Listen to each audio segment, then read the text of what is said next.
Hello everyone, welcome to SK tech. आज हम बनाएंगे एटीएम मशीन का पूरा प्रोग्राम बनाने वाले, जिसका हम लोग इफ, एल्स और एल्स का इस्तेमाल करने वाले। ठीक है, सबसे पहले मैं आपको एल्गोरिथम एक्सप्लेन कर देता हूँ। यहाँ देखिए, यहाँ से मेरा प्रोग्राम स्टार्ट होने वाला है। ए हम लोग ने एक वेरिएबल बनाएंगे जिसमें हम पिन डालेंगे, और पिन हमेशा वो हमारा अभी के लिए 1 2 3 है। कभी हमारा 1 2 3 नहीं होता है तो वापस वो एग्जिट हो जाएगा। ठीक है, कभी आपका 1 2 3 है, याद रखना ये बॉक्स जो होता है वो कंडीशन बॉक्स होता है, जिसमें वो कंडीशन चेक करता है करेक्ट है या नहीं। जैसे ही वो करेक्ट है तो वो बताना चाहिए वेलकम टू एचडीएफसी बैंक, जो आपको लिखना है वो आप लिख लेना। और देन आफ्टर वो बताएगा ये आपका सेविंग अकाउंट है या करंट अकाउंट है। तो सेविंग अकाउंट और करंट अकाउंट के लिए 1 प्रेस करना है, और करंट रहेगा तो 2 दबाना है। कभी ये 1 और 2 की जगह पे यूजर कुछ और बटन प्रेस करता है तो वो डायरेक्टली नो होके वापस वो स्टार्ट पे चले जाएगा, और उसके लिए हम लोग यूज करेंगे एल्स का, बिकॉज एल्स हमेशा फॉल्स कंडीशंस होती है, और इफ और एल्स जो होती है वो ट्रू कंडीशन होती है। डिपेंड करता है उसकी कंडीशन क्या है। ठीक है, जैसे ही वो सेविंग में है, ओके, उसने 1 प्रेस किया और वो सेविंग में आ गया, तो उसको बताना चाहिए उसके अकाउंट में बैलेंस कितना है, और वहां पर हम उसका एग्जिट कर देंगे। ठीक है, एक छोटा सा प्रोग्राम है, हम यूज करने वाले एल इफ, एल्स इफ और एल्स को लेकर। ठीक है, हम लोग स्टार्ट करते हैं। सबसे पहले हमने एक लाइब्रेरी लेंगे, include stdio.h। ये स्टैंडर्ड इनपुट आउटपुट लाइब्रेरी है हेडर फाइल की, जिससे प्रिंट एफ काम करता है, स्कैन एफ काम करता है। इसके बिना आपका प्रिंट एफ और स्कैन एफ का फंक्शन काम नहीं करेगा इसके बिना। ये बहुत इंपॉर्टेंट लाइब्रेरी है। तो ये हैश इंक्लूड stdio होने के बाद आप यहाँ लिखना इंट मेन। ये हमारा मेन फंक्शन यहाँ से स्टार्ट होगा, हमारा मेन जो प्रोग्राम है ये यहाँ से ही स्टार्ट होगा। ठीक है, तो सबसे पहले हमारे एल्गोरिथम में बोला गया ए। ठीक है, सो मतलब ए हमारा क्या है, हमारा इनपुट है। तो मैं यहाँ पर एक इंटीजर ले देता हूँ, बिकॉज 1 2 3 एक इंटीजर वैल्यू है, तो मैं यहाँ पर इंट डेटा टाइप का यूज करूंगा और ए यूज करूंगा, और उसको ब्लैंक रखूंगा, बिकॉज ये यूजर से डेटा लेने वाला है। ओके, तो अब ये यूजर कैसे लेगा, तो हम लोग यहाँ पर लिखेंगे प्रिंट एफ। ओके, एक तरह का फंक्शन है जो प्रिंट करेगा एज इट इज, और मैं यहाँ पर लिखूँ एंटर योर पिन।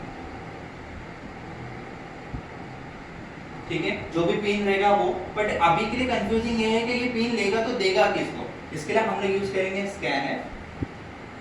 ठीक है, स्कैन एफ के लिए हम लोग जो भी वो डेटा लेगा वो एक इंटीजर वैल्यू है, जिसके लिए हम लोग लेंगे %। ये एक तरह का फॉर्मेट है, नहीं तो आप %i भी ले सकते हो। और यहाँ पर हम एंड सिंबल लेंगे कि ये जब एंटर द पिन देगा वो किसको देगा, ए को देगा। यहाँ तो आप समझ चुके हैं, मतलब यहाँ तक मेरा काम हो चुका है, क्या वो डेटा पिन को लेगा। अब पॉइंट ये है कि कंडीशन में जाने के बाद वो चेक करेगा कि इफ कंडीशन क्या 1 2 3 है या नहीं है। तो उसके लिए मैं एक फंक्शन को यूज करूंगा जिसका नाम है इफ। अब यहाँ पर जो भी ए यूजर वैल्यू लेगा वो चेक करेगा डबल इक्वल टू से 1 2 3। यहाँ पर मैं बता दूं, सिंगल इक्वल टू का मतलब होता है असाइन करना वैल्यू, मतलब ए का वैल्यू 2 है, मतलब मैंने असाइन कर दिया। और जब मैं ए डबल इक्वल टू 2 बोलता हूँ, उसका मतलब वेरीफाई करता हूँ कि सही में ए के अंदर जो वैल्यू है वो 2 है क्या नहीं है। दोनों का मीनिंग अलग होता है। तो मैंने यहाँ पर डबल इक्वल टू का यूज किया है कि जब भी यूजर वैल्यू डाले 1 2 3 तो वही वो चेक करेगा, और वो उसके लिए ट्रू कंडीशन। तो इफ हम लोग ने यहाँ पे कर्ली ब्रेसेस दे देंगे, बिकॉज ये एक तरह का फंक्शन है, कर्ली ब्रेसेस देना जरूरी है। तो यहाँ पर प्रिंट होना चाहिए, जैसे कि मैंने यहाँ पर बोला है कि जब मेरा वैल्यू ट्रू होगा तो क्या बताना है, welcome to HDFC bank. Double quote में लिखना मत भूलना, welcome to HDFC bank. Double quote close, semicolon देना मत भूलना। ठीक है, अब यहाँ पर देखो, याद रखना कि मेरा यहाँ कर्ली ब्रेसेस खत्म हो गया, मतलब मेरा फंक्शन यहीं खत्म हो गया। अब यहाँ तो मेरी बात खत्म हो गई।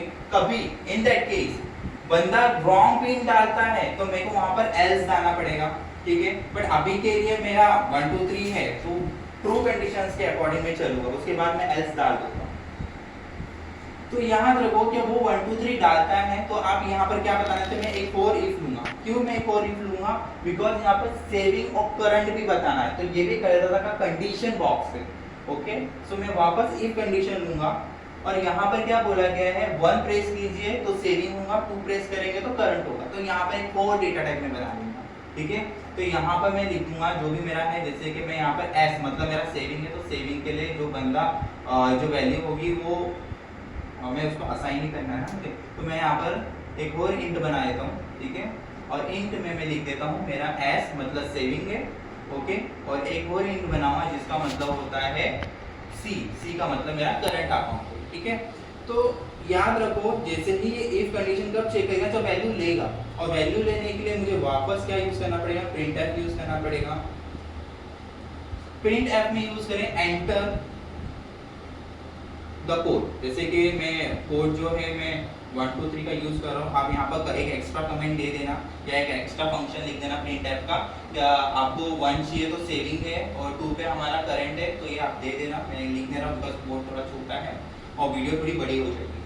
तो एंटर द कोड, कोड क्या काम करेगा, सेविंग है या करंट है, ठीक है। तो मैं यहाँ पर एक और इफ चालू करने वाला हूँ, जो भी मेरा जो यहाँ पर आपको स्कैनर भी देना पड़ेगा, ओके, जो भी रहेगा वो परसेंट डी में रहेगा, और एंड उसके लिए मुझे एज की जरूरत रहेगी, ठीक है।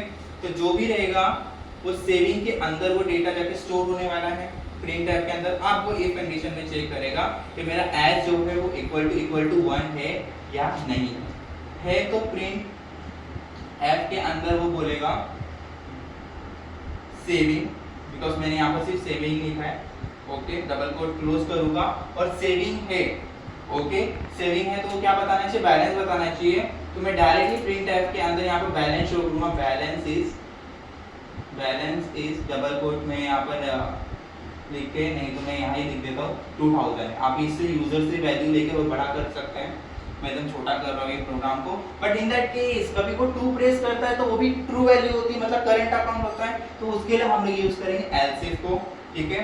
तो मैं यहाँ पर लिख देता हूँ तभी else if, okay, else if है मतलब जो भी आपका जो सेविंग है इक्वल टू जो भी आपने डाला है, एक मिनट, हाँ, कभी आपने 1 प्रेस किया है तो वो सेविंग में जाएगा और वो बैलेंस बताएगा, ठीक है। पर कभी उसको करंट में जाना है तो आपको करंट का भी बनाना पड़ेगा, तो वापस आपको यही फंक्शन लिखना पड़ेगा, सेम फंक्शन के लिए आप यूज करना। अभी के लिए मैं वहां पर नहीं जा रहा हूँ, नहीं तो आपको ऐसा सी करके लिखना पड़ेगा 2, ओके, वो चेक करेगा एंड प्रिंट एफ में डबल कोट में लिखेगा बैलेंस इज 5000, ठीक है। ये भी आप यूजर से ले सकते हो, जैसा हमारा एल्गोरिथम वैसे हम चल रहे हैं। कभी ऐसा नहीं हुआ एल्स प्लीज चेक यूर, जो हम लोग यहाँ पर लिखा चेक यूर कोड, ठीक है। और लास्ट में एक आपका मेन एल्स भी है जो अभी तक क्लोज नहीं हुआ है, जो ये वाला है, बिकॉज हम लोग इफ के अंदर ही है, तो ये वाला जो मेन एल्स है मैं यहाँ पर आप चाहे तो क्लोज कर सकते हैं, okay, please check your pin, ये प्रिंट में लिख देना बच्चों, ठीक है, जगह थोड़ी नहीं होने की वजह से, और यहाँ पर रिटर्न 0, और यहाँ पर आपका प्रोग्राम खत्म होता है, ठीक है। तो प्रोग्रामिंग का मोस्ट इंपॉर्टेंट पार्ट है कि एल्गोरिदम आपको समझना है, और एल्गोरिदम के बेस पे हम प्रोग्राम बनाएंगे, ठीक है। आई होप आपको चीज समझ में आएंगी। इसके ऊपर हम लोग एक और वीडियो बनाने वाले हैं जो हम लोग एक्चुअल में प्रोग्रामिंग कंप्यूटर पे करेंगे। अगर कुछ भी चीज नहीं समझिए तो आप डायरेक्टली कमेंट बॉक्स में डाल दीजिए, मैं उसका आंसर जरूर दूंगा। And please like share and subscribe to my channel. Thank you.